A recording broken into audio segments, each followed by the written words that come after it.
But what's hard is going, yo, yesterday I got nothing from working as hard as I could. Nothing happened from that. I'm gonna do the same thing again today, but I'm gonna try to go harder. That's the hardest thing in the world. To get up every day and give 100% and be in the same position that you were each day, but mentally know that you're trying and trying and trying. That's a real grind. Our pieces up here that we did, they're gonna get another coat on them today. Because the first coat just does not do the effect really good at all. So the next coat should really do the wrinkle hammer effect, whatever you want to call it, the hammered effect, and then them should look good too. So stay tuned for the next video. If you're new to the channel and you just found this car has its own playlist. We're well over 100 videos. We're probably like 200 freaking videos on this car of all the different things that we have done to this thing. So go back and check out the 74 Mercury Comet playlist, and you can go back like 2 years ago and watch this thing all the way back from when we were first doing the front end and all the way to now. If you ever want to binge watch it or something, all my videos are normally broke up in playlists. I'm gonna catch y'all in the next video though. Thanks y'all. All right, so it is Labor Day, and of course I'm celebrating it in true fashion and doing a labor. So we're working in the trunk of this car, doing our last stretch of kind of mock-up. It's crazy because I do mock-up after paint. But we're just making sure we have no issues. Have 2 clearance issues, but we can fix them easily with a cutoff wheel, and I knew we'd probably have them. I just didn't address, I haven't put it back in since we welded the bung, and I didn't lay the bung out exactly where it would clear it, probably due to the layout, if that makes sense. Check this out. All right, so our -8 return is gonna be right here, but you can see the bottom of our cars right here. So I know it looks like it clears it, but it actually hits like right here on the edge. So we're gonna have to come in here and just cut a little bit out, cut a little bit out up here, and then we'll be perfectly fine to do a 180 down. The same thing on the other side with our -16. It quite didn't miss it. You can see how it kind of falls right there in the center. So we'll have to cut that out a little bit. The bung, I knew that I wanted these bungs. That one I didn't want to touch. This one I knew I wanted in the corner, so you could do a 180 or something down. I didn't want it too far in. So I just knew I would clearance under the bottom side, whatever needed to be clearance. This tank still has not been cleaned out. We're waiting for our new fuel neck. We got to do some cutting. So we're moving the fuel filler right here inside this patch panel. I ordered one and not here. That way it's a little easier to pour, and we got 2 of them, you know, hopefully making it easier on this one to get to. Being the trunk lid, you know, that's pretty deep up in there. So we've got to get a -18 line, or -8. I looked last night on eBay. I put a bunch in my cart. Now I'm just going to pick which one fits the best. Kind of need a 90 to a 180, but I don't know if that's the option. I don't remember any 180s without building one, and I really don't want to build one. So we might have to go like 90, kick it out that way, wrap around the backside to a 90 into here. That's probably going to be the route we take. Same with this one. I think there were some 90s and some straights available on eBay, but looks like a 90 to a 90 would work good if we come out of here with a 90, and then if it had a swivel and it 90'd into here, we would be all right. And then we can mount this, zip tie this up to our top rail up here. And we're also gonna put hose on that rail before we bolt all this down. But besides that, might need to notch some of this.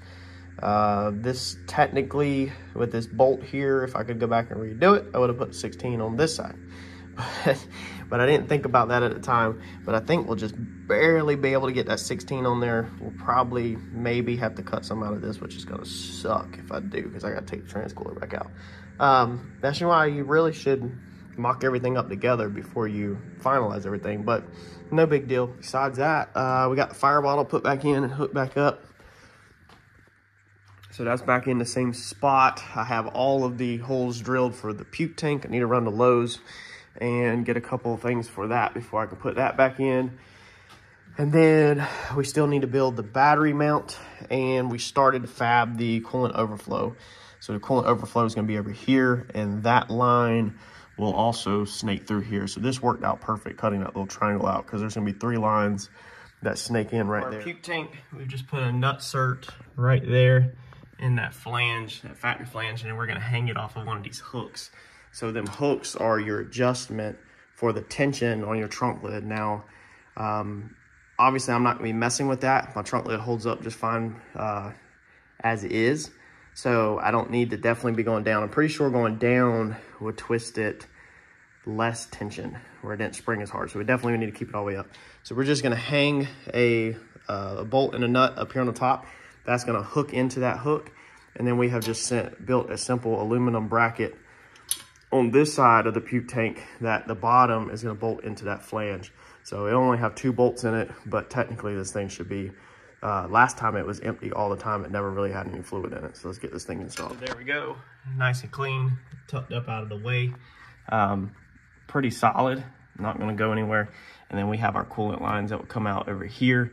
And then it has this clear tube in it that you can see if there's any fluid in it. So you don't really need to add fluid here, but you can. If you absolutely needed to, I guess you could use a hose and get it in there. And that may end up being the best way to like top it off. But remember, we're putting, if you watch the radiator hose video, we're putting the fill neck up front. So technically we'll have 2 points of fill, 3 if you want to count the one on the radiator, but we won't need the one on the radiator. We're just not going to change it since it's already there. So let's get this little bit of metal cleaned up and then move on to the next task. Also, if you're going to do something like this, you got to make sure that your arms are going to clear your tank. So you can see my arms are over here. It will roll right into its factory location, and the tank is set far enough over where it's not going to affect the tank. Make sure you don't put anything in the way of your arms if you're not using a pin on and off hood. All right, so our puke tank, it's going to sit right here, and we're no longer, if you remember on the old setup, we had, which I cut this thing down shorter to fit it, but we had this pipe that come up out of it and then went down, and then it actually had another piece on it that I also cut off that went through the floor. So a lot of people take their puke tanks and you'll see a little pipe coming up out of the trunk lid. When they close the trunk, that's the vent for the puke tank, and you'll see the steam rolling out the trunk lid. That's the vent, and we didn't want to cut the trunk lid, so we vented it. We've been venting through the floor. So that was going straight down and straight through the floor. However, in this new setup, it can't exactly go down and go through the floor because it's going to be sitting way over here, and there's main supports, rails, roll bars, everything like that. Where that hole is, there's actually a bar right here on the other side of it. So it's just not going to work. So we needed an option to vent it out. What we did is we went to Lowe's and got this 2-inch outer diameter vacuum hose. So I bought 3 feet of it, and this is a 2-inch pipe, pretty sure.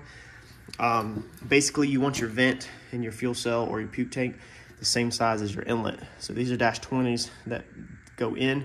So we went with one single like 2-inch. So this should be plenty for the air to rush out as fast as these 2 -20s can feed here, is what we hope. So what we're gonna do is this hose slips up in there. Pretty much having something that's 2-inch ID inner diameter that would slip over this is gonna be pretty freaking huge and not very flexible. So I'm hoping that when I set this in here, that this will be our answer and this thing will flex like this. And what we're gonna do is we're just gonna put some silicone, a bunch of silicone around the edge, and then push it up in there.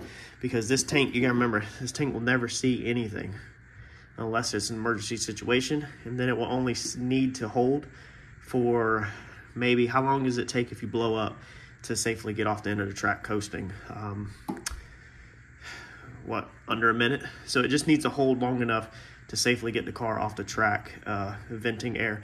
And if it comes all the way up here and fluid is up here anyway, then it don't matter what connection is here, it's coming out the car. Even if it was the old connection that was solid tubing straight down as a vent, if it makes it up over this, it's coming out the car, no matter if it blows that off or not. We're just trying to keep it from stinking up the inside of the car, because this could be venting vapors out of the valve covers, because the valve covers, even when there's nothing wrong with the car, there still can be vapors coming all the way back into here and through here. And we don't want this thing venting in the car with me breathing it and everything. So this should get us where this vents the dirty air out underneath the car.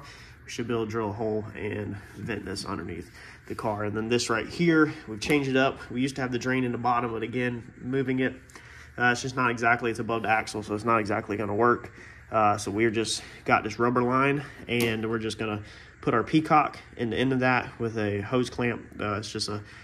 It's a I think a 1/4 inch MPT, but again, this will never see anything unless there's a failure, and then we just need a decent, simple way to empty it, basically, without having to do a bunch of work. So let's get this thing back in the car. All right, so that worked out freaking perfect. Little silicone, as you can see, it snakes around behind there, and then we've routed it out the side underneath the car, in front of the tire, or in front of the tire, behind the tire.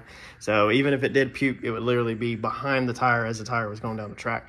That's just how it's gonna be. This one right here, that's our drain. It comes right there, and then it dumps underneath the car. Hose right there hanging. Like I said, we'll have to cut it way up here and put our little 1/4 turn valve on there. So our puke tank is now in. We got snug up the lines and hook our breather tubes back up, and the package tray is pretty much ready to go back in. Wipe all this down, clean this up, put the window back in, and we are done from here forward, package tray forward pretty much. We can get the clamps on the fuel cell like that. So man, I'm freaking stoked that this thing is coming together. All right, so what you're gonna have, puke tank vents out, okay? Your coolant overflow tank goes into here. That way, if the overflow tank overflows, it goes into here. We want to keep this off the track at all possible. And then the radiator overflow line goes here. So comes out of the radiator. If the radiator needs to puke some stuff, comes up this hose. Hopefully, it never makes it up that far, but if it does, it goes right back down. And if it does make it up past this, where it can't feed back down, then it will loop around and it will come into here. If it filled this up for some reason, it puked, filled this up, it would go out the top, and then it would go over into our puke tank where we catch it. So the chances of the radiator coolant overflowing out the cap of the radiator, top of the radiator, and getting on the track is slim to none, unless something really fails. So this is not necessarily set up to feed back into the radiator. We don't really care about that. You know, some can come up here and then come back down if it needs to feed in the radiator. This is basically just a catch, forward catch. You know, and this allows me, already purchased this. If I didn't already have this, I'd probably just use just the puke and tank. This one never seen coolant but 1 or 2 times, and it was pretty much only when getting the fluid level correct. Once the level was correct, it never seen the coolant again. It's not like it filled up and then went back down, but this is easy. I can pop the trunk and I can just see if there's any fluid in here without draining it. If you need to drain this, you're gonna have to open it from the bottom, put a rag or a little catch pan in here and grab it out of the bottom of there. Hopefully, again, the puke tank will never, ever see anything. So, and in theory, somebody's probably gonna say, well, what happens if this overflows into this, fills this up, and then it back feeds into the valve cover? If it does that much, then something is crazy, because I don't think there's enough coolant in the system to pump out of that, fill that up, and still be pumping enough pressure to pump that all the way up there. So I'll just take my chances on that. You could put a check ball in this where I guess your dash 20s where it couldn't never push coolant back in there, but I don't. This is exactly how my car has been set up since I built it, and I've had 0 issues out of anything. I'm just moving everything to the trunk and putting it back exactly like it has already been working. So I needed like 2 caps, dash 10. So I knew I had time. I did this at the beginning of the build. So these come straight from China, all the way from China. And for the price of all 10 of these was pretty much the price of, I think, 2 in the US. So that's what I mean by I buy bulk whenever I can. If I can afford to get it from China and get a whole bunch, especially all these fittings, stuff like these caps, dude, it's not that big of a deal, man. I know a lot of people are not like that, but that's what these come from the good old USA. This is going to be a dash 20 ORB to a 16 flare. when I ordered this, I thought this was what I was gonna replace in my coolant, right there. I thought I was gonna have a 16 come out of there before I decided to put the water pump up here. But I had already ordered also this 16 to 20 because to save money on just whatever. I can't remember what it was at the time. I really cannot remember. But anyway, I had did a 16 to 20 because I knew that that's how I was probably going to come out of, oh, I better put some lube on that, come out of this water pump. So this is going to make our connection here, finalize that. That's 20 to 16 since we already had this 20 line and we're trying to use up some stuff we got. Now, I did order extra of this. So I do have some coming to finish out the rest. So if I wanted to switch this to 16 ORB to 16, then I already have the 20 to 16 fitting right here. And I could easily put that blue flex line right there at it. But for right now, we're gonna do this 20 and we might change it in the future. What I do like about this semi-hard line is it does add a little bit of rigidity to this, even though we're going to zip tie this pump, like I said, right here, remember, it adds a little bit of, you know, stiffness, and I feel like it's less likely if we throw belts right here. I feel like it's less likely to cut through this really thick braided hose than it is to cut through this, even though this is braided on the inside. This is more traditional radiator hoses, kind of, whereas this, you know, is obviously going to be a lot stronger. All right, so this is a 10, even though it is the size of an 8. It really needs to be drilled on the inside. When we take it out, we might go and drill it, but that's gonna be our adapter 10 to 8, and then we'll have to do 8 to 8 to connect that line. I did forget about that. This down here, of course, we said that's 16, and this is our fuel drain. So always keep a way to drain the fuel out of the fuel cell for when you're working on it. So before, this was hanging just straight down underneath the car. Put a bucket in there, turn it, drop the fuel right out, super easy. This time it's going to have to come out of it at a 90, and then there's going to have to be a hose that drops, and a fuel line that drops down right there underneath the car. So still easy, but you'll just have to stick your hand in here and open it, which is actually probably better than even having to lay underneath the car. Like, you literally just dump all the fuel right out of it, and you're on your way to emptying the tank. So that is, we're going to retain that on this setup also.